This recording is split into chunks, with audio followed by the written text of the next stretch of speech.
Hey, good afternoon, everybody. This is David Hood with TigerNet.com. It's Tuesday interview day, which means Dabo Swinney's Tuesday press conference. Of course, the Tigers headed toward Syracuse this weekend, the Carrier Dome, 7:30 ABC. Look, Syracuse was blown out 63-20 at Maryland last week, but Dabo Swinney, quick to mention, saw a lot of dangerous players. Quarterback Tommy DeVito, he's been good. He threw for 330 yards last week.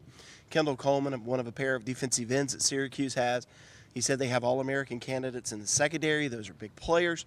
He said Clemson will have their hands full. Forget last week. Forget what happened. Non-conference game on the road. New coaching staff at Maryland, so maybe Syracuse doesn't know a lot about him. He said throw all that out. Syracuse knows a lot about us. We know a lot about Syracuse. We're going to get their best shot. Of course, this is a game which is featured, both starting quarterbacks haven't finished a game in 3 years. Eric Dungy for Syracuse knocked out 3 years ago in Death Valley.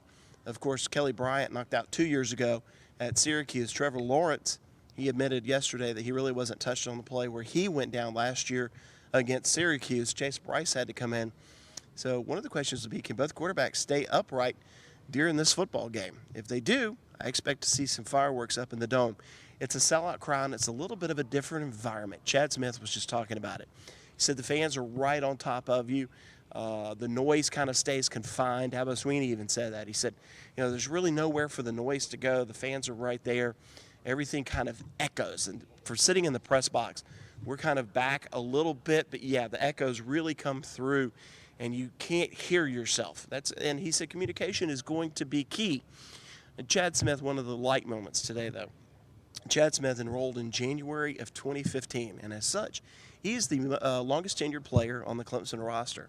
And he said that he realized that one of Clemson's current signees, who is on campus now, who's probably going to redshirt this year, was 11 when Chad first got on campus back in January of 2015.